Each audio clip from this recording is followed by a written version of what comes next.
வணக்கம். இந்த வீடியோவில் என்ன பேச போகிறோம் அப்படின்னா, மணிமேகலை பிரியங்கா ஃபைட். ஒவ்வொரு நாளும் ஒவ்வொரு அப்டேட் வந்துக்கிட்டே இருக்குது. நிறைய பேர் யூடியூப்லலாம் எதுக்கு இதை பேசுகிறாங்க அப்படிங்கிற மாதிரி நிறைய கேள்விகள்லாம் கேட்டுக்கிட்டு இருக்காங்க.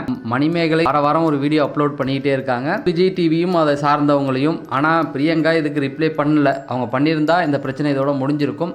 ஆனால் இதை தாண்டி இப்போ அது அடுத்த கட்டத்துக்கு போயிருக்கு. கடந்த சனிக்கிழமை அவங்க ஒரு வீடியோ போட்டிருந்தாங்க. அதில் சொம்புக்கெல்லாம் என்ன மரியாதை அவங்க ஒரு வார்த்தையை சொல்லியிருப்பாங்க.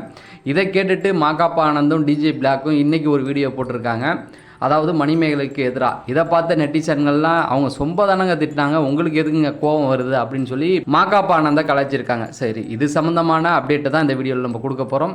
நீங்கள் நம்ம சேனலுக்கு வரது இதான் முதல் தடவை அப்படின்னா நம்ம சேனலை சப்ஸ்கிரைப் பண்ணிட்டு பக்கத்தில் இருக்க பெல் ஐக்கானை கிளிக் பண்ணி ஆள் கொடுங்க. அப்போ தான் நான் வீடியோ போடும்போது உங்களுக்கு நோட்டிஃபை ஆகும். இந்த வீடியோவை நீங்கள் லைக் பண்ணால் இன்னும் நிறைய பேருக்கு சஜஷன் ஆகும். அதனால் கண்டிப்பாக லைக் பண்ணுங்கள்.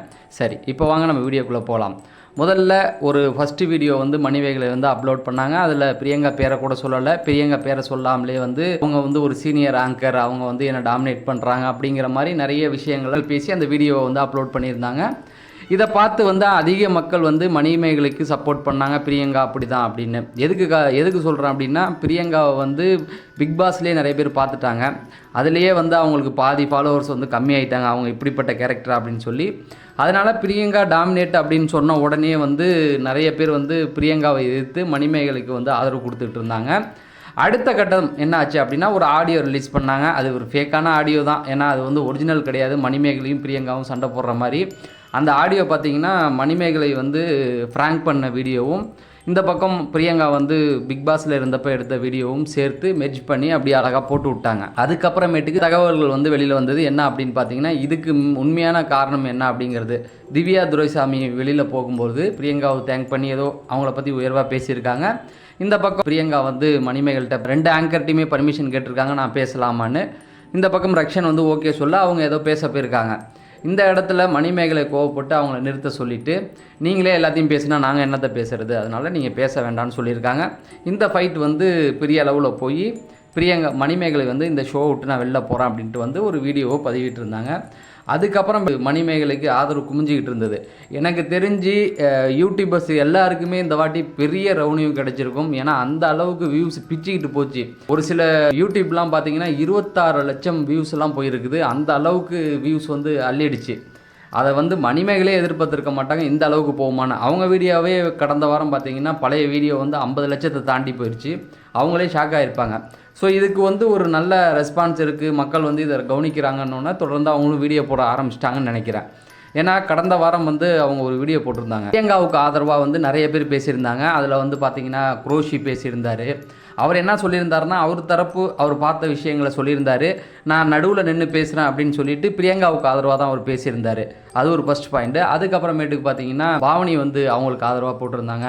அதுக்கப்புறம் பூஜா வெங்கட் அவங்க சூப்பர் சிங்கில் கலந்துக்கிட்டவங்க, அவங்களும் குக் வித் கோமாளியில் இருந்தாங்க. அவங்களும் ஒரு கருத்தை சொல்லியிருந்தாங்க. அதாவது அவங்கள நான் பிரியங்கா செஞ்சது சரின்னு சொல்ல வரல, அதே சமயத்தில் அவங்க பக்கம் இருக்கிற நியாயத்தையும் நம்ம கேட்கணும் அப்படிங்கிறது அவங்க பதிவிட்டு இருந்தாங்க. அவங்களையும் போட்டு வறுத்து எடுத்துட்டாங்க.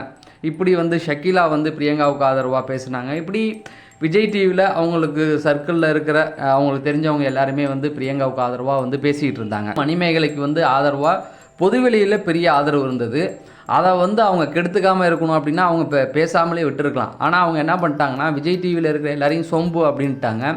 ஸோ சொம்புன்னொடனே எல்லாருக்குமே ஒரு சிலருக்கு கோவம் ஆரம்பிச்சிருச்சு. இப்போ சமீபத்தில் சரத் தீனா கூட பற்றி இன்டர்வியூ கொடுத்துருந்தாங்க, புகழ் கொடுத்துருந்தாங்க. ஸோ எல்லாரையுமே சொம்பு அப்படிங்கிற விதத்தில் அவங்க பேசியிருந்தாங்க. இதுலேயே மணிமேகலை முதல்ல ஒரு வீடியோ போட்டாங்களோ ஃபஸ்ட்டு அப்போ நான் தன்மானத்தை விட்டு வெளில வரேன், எனக்கு தன்மானம் இருக்குது, நான் வெளியில் வரேன் அப்படின்ற மாதிரி வந்துட்டாங்க. நீங்கள் நல்லா யோசித்து பார்த்தீங்கன்னா அந்த ஷோவில் ஒரு 20-25 பேர் இருக்காங்க. இந்த 25 பேருக்கும் தன்மானம் இல்லையா? அப்போ அவங்களுக்கும் தன்மானம் இருக்குது இல்லையா? எல்லாரையும் காயப்படுத்துகிற மாதிரி சில வார்த்தைகளை நம்ம பேசக்கூடாது.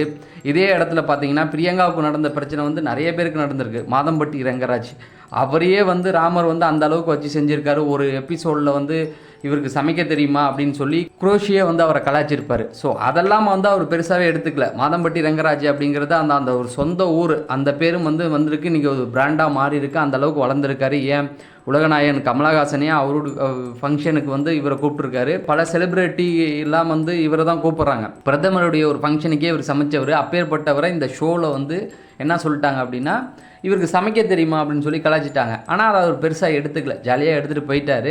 ஸோ மணிமேகலை அது அவங்க தன்மான பிரச்சனை தான், அதில் நம்ம ஒன்றுமே சொல்ல முடியாது. ஆனால் அவங்க சமீபத்தில் சனிக்கிழமையில் வெளியிட்ட அந்த வீடியோவில் வந்து என்ன பண்ணிட்டாங்கன்னா, சொம்புக்கெல்லாம் மரியாதை இல்லை அப்படின்னு நிறைய பேர் வந்து ட்ரிகர் ஆகிட்டாங்க. அதில் முக்கியமாக நீங்கள் பார்த்தீங்க அப்படின்னா, இப்போ சமீபத்தில் வந்து நம்முடைய மாகாபா ஆனந்த் வந்து ஒரு போஸ்ட் ஒன்று போட்டிருக்காரு. மணிமேகலை 2 வீடியோ வந்து அப்லோட் பண்ணியிருந்தாங்க இல்லையா, அந்த 2 வீடியோமே பார்த்தீங்கன்னா சனிக்கிழமை தான் அப்லோட் பண்ணியிருந்தாங்க. அதை குறிக்கிற வரமாக அவர் ஒரு போஸ்ட் போட்டிருந்தார். சனிக்கிழமை எல்லோரும் ஃப்ரீயாக இருப்போம், வீடியோ போடலாம் வாங்கன்னு சொல்லி அந்த செருப்பு, அதாவது என்ன மீன் பண்ணுறாரு அப்படின்னா, சனிக்கிழமையில் வந்து அவங்க ஃப்ரீயாக இருப்பாங்க, அன்றைக்கி அவங்க வீடியோ போடுவாங்க, அன்றைக்கி கூட நாங்கள் ஃப்ரீயாக இருக்க மாட்டோம் அப்படிங்கிறத மீன் பண்ணுற விதமாக அவர் போட்டு ஒரு செருப்பை எடுத்து போட்டிருக்காரு. அதுதான் உனக்கு மரியாதை. மணிமேகலை பேரை வந்து எங்கேயுமே அவர் குறிப்பிடலை. பட் சனிக்கிழமை வீடியோ போட்டது அவங்க தானே, அவங்கள குறிப்பிடணுமா இப்போ ஒரு பிரச்சனை பூதாகரமாக வெடிக்க ஆரம்பிச்சிருச்சு. அதாவது உனக்கு இதான் பதில், செருப்பு இவ்வளோ தான் அப்படிங்கிற மாதிரி.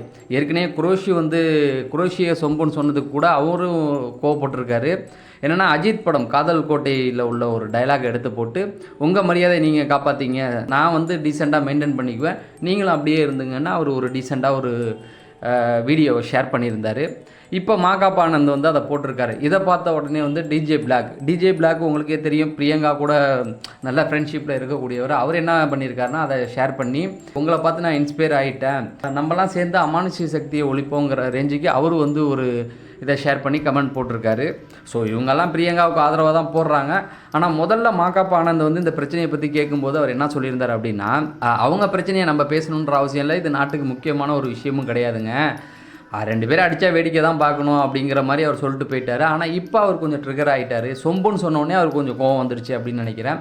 அவர் ரிப்ளை பண்ண உடனே இன்னும் நிறைய பேர் என்ன பண்ணியிருக்காங்க அப்படின்னா, மணிமேகலை வந்து சொம்ப தானங்க திட்டினாங்க, உங்களுக்கு எதுக்குங்க கோவம் வருது அப்படிங்கிற ரேஞ்சுக்கு வந்து அவரை கலாய்ச்சி விட்டாங்க. அதை தாண்டி சிலர் என்ன கேட்டிருக்காங்க அப்படின்னா, மணிமேகலை வந்து மற்றவங்களை ஹேட் பண்ணாதீங்கன்னு தன்னுடைய ஃபாலோவர்ஸ் சொல்லியிருக்காங்க. நீங்கள் ஒரு செலிப்ரிட்டியாக இருக்கீங்க, இருந்துட்டு இந்த மாதிரி செருப்பு தொடப்பக்கட்டை நல்லதுக்கு இல்லை, இதில் வந்து உங்களுடைய தரம் தாழ்ந்துருச்சு அப்படின்னு சொல்லி அதாவது மாகாபா ஆனந்துக்கும் அட்வைஸ் பண்ணியிருக்காங்க. ஸோ தொடர்ந்து வந்து இந்த மாதிரி போயிட்டே இருக்குது. என்ன காரணம் அப்படின்னா, இதில் கொஞ்சம் நிறைய பேர் கவனித்து பார்க்குறாங்க அப்படின்றதான். இதில் பிக் பாஸ் அப்டேட்டே வந்து செத்து போச்சு அப்படின்னு சொல்லலாம். அது அப்படி ஓரமாக செத்து போய் கிடக்குது. பிக் பாஸ்னு ஒன்று வந்தால் மற்ற எல்லாமே டல்லாயிரும்.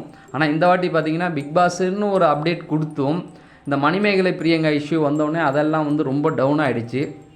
இவங்களும் அதை நிறுத்துகிற மாதிரி இல்லை. வாரம் இப்படி ஒரு வீடியோ போட்டுக்கிட்டு இருந்தால் எல்லோரும் அதை தானே கவனிப்பாங்க.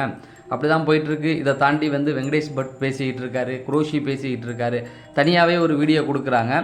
ஸோ இது அடுத்த கட்டத்தை நவுந்து அடுத்தடுத்து அப்படியே போயிட்டுருக்கு. இது ஒரு இடத்துல நின்னா நல்லாயிருக்கும். ஏன்னா பிக் பாஸுங்கிறது நிறைய பேருக்கு பிக் பாஸ் அப்டேட் கொடுக்கணும் தான் ஆசை. ஆனால் அதை பற்றி போட்டால் யாருமே பார்க்குறது கிடையாது. இதை பற்றி போட்டால் தான் பார்த்துக்கிட்டு இருக்காங்க. ஸோ தொடர்ந்து அப்டேட்டுகள் வந்து நம்ம கொடுத்துக்கிட்டே இருப்போம். அதை தெரிஞ்சுக்க நம்ம சேனலை சப்ஸ்கிரைப் பண்ணுங்கள். நம்ம அடுத்த வீடியோவில் சந்திப்போம். நன்றி, வணக்கம்.